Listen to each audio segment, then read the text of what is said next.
Hi guys. So I realized that I hadn't shown this deck that I really love, and so I wanted to do a quick unboxing kind of walkthrough of this deck called Oracle of the Dreamtime.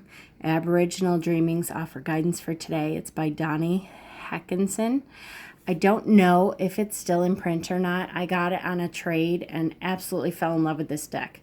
To the point where when I got this deck, it obviously had come from a home with very heavy smoke. It was very, like I didn't want to take it out for a while because it was very stinky. So as we open the box here, you can see one of the tricks that I learned was putting like bounce or downy dryer sheets in the middle of the pages. I just took them out of the deck itself, but I put them in the middle of the pages and stuff, and finally, I think I've had it for about 6-8 months and have changed them out several times, and finally I can take this deck out without gagging. Now, I have a very strong sense of smell, so stuff like if it smells like an old ashtray, that really bugs me.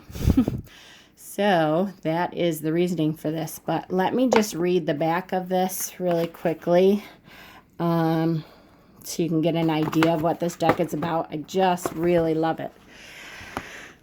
So it is a tool for self-exploration based on ancient Aboriginal wisdom.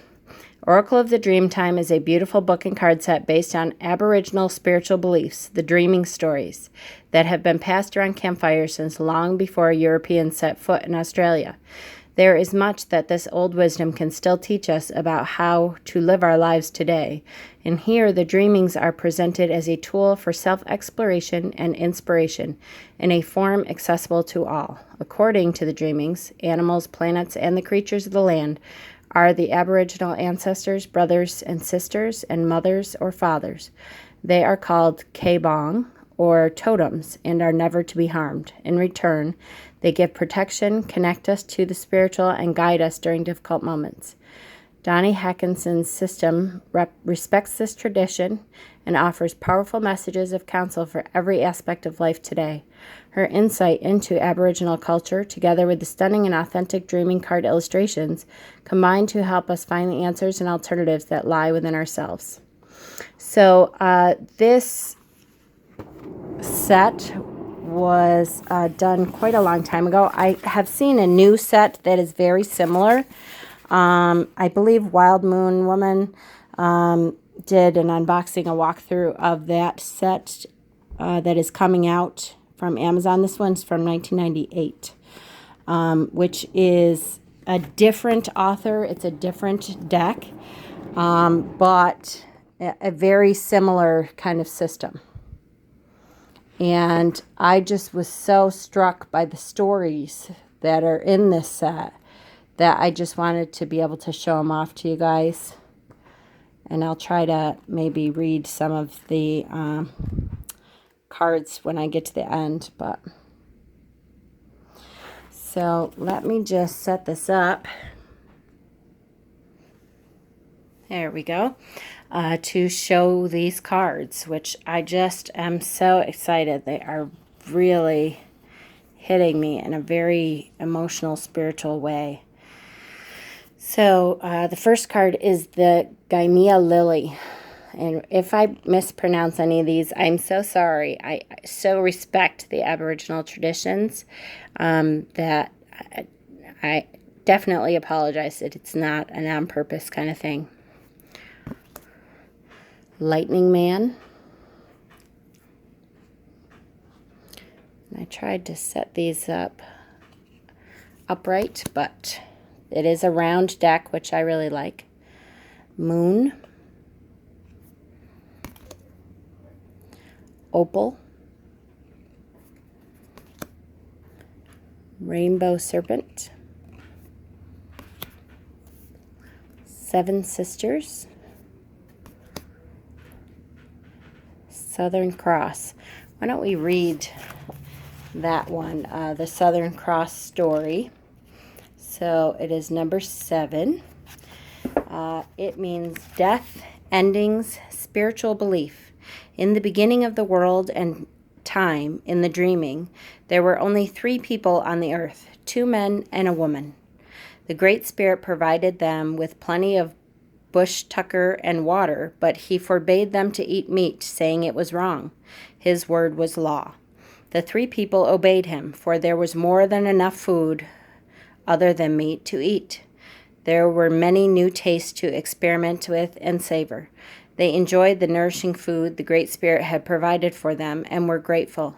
They explored their world and were amazed by the wondrous things they discovered. After some time, the food gradually diminished until finally there was none left. In hunger and desperation, one of the men killed an animal, and the woman cooked it against the protestations of the second man. This man insisted that the Great Spirit would surely not allow them to suffer for much longer without food, and that it was wrong to kill another living creature, but his protest fell upon deaf ears. The 2 who were eating the animal argued that the Great Spirit had provided them with a meal, and they found it very tasty. They offered some to their brother, but although he was hungry and salivating at the aromatic smells of cooked meat, he remained strong. He stayed obedient to his Creator. Their arguments had no effect on him.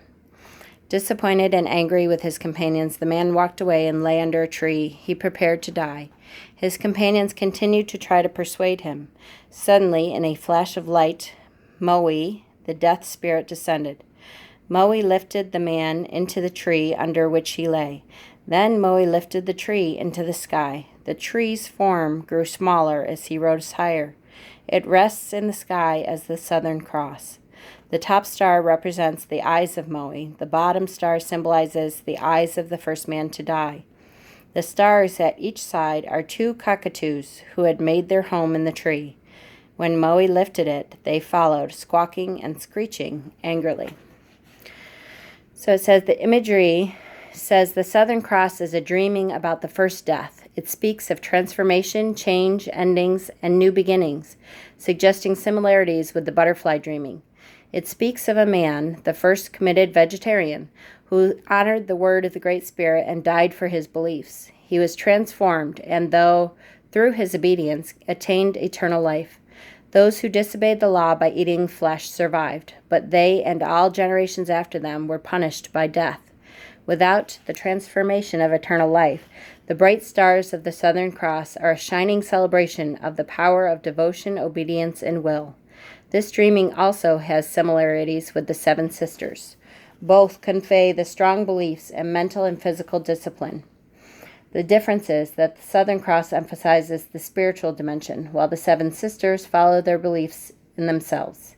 In this card, we see the constellation of the Southern Cross. The imagery focuses on results, and in this case, it is the lasting, eternal constellation which has come to symbolize the southern skies. The bottom star in the Southern Cross constellation has been used as a pointer for the directions of the south. The stars on the left and right indicate the 2 cockatoos, and as stated in the dreaming, the other stars represent the eyes of death and the first man to die.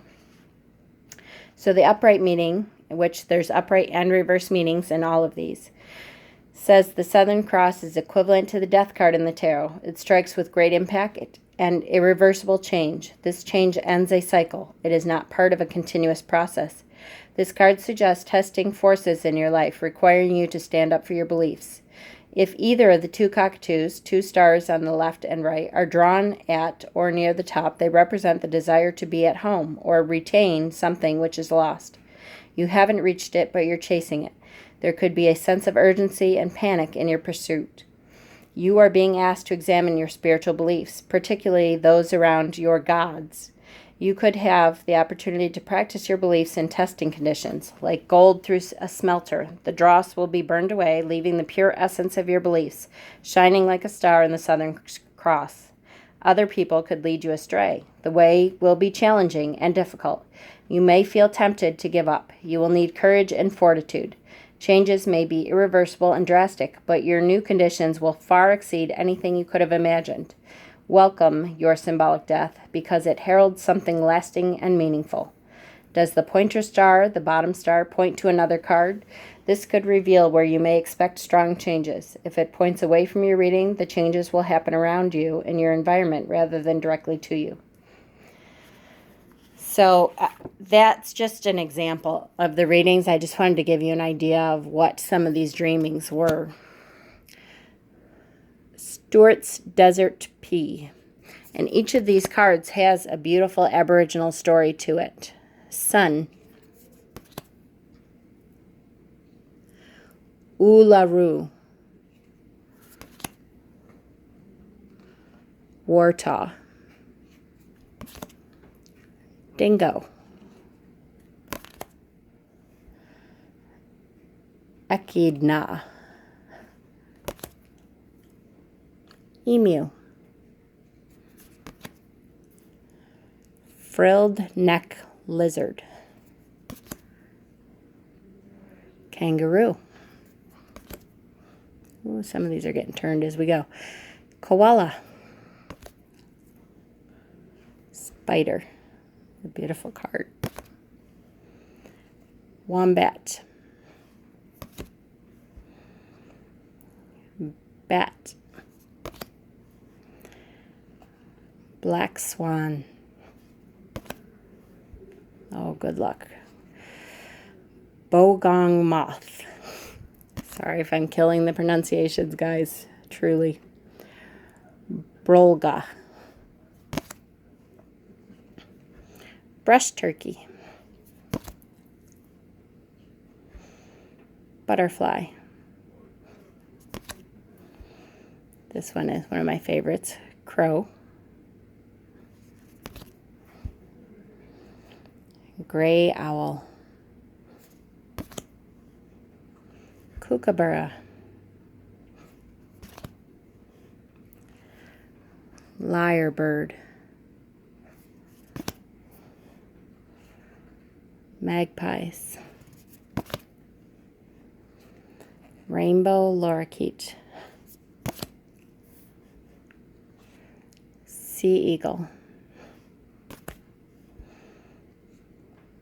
Willy wagtail. Barramundi. Crab. Crocodile. Dolphin. Frog. Platypus.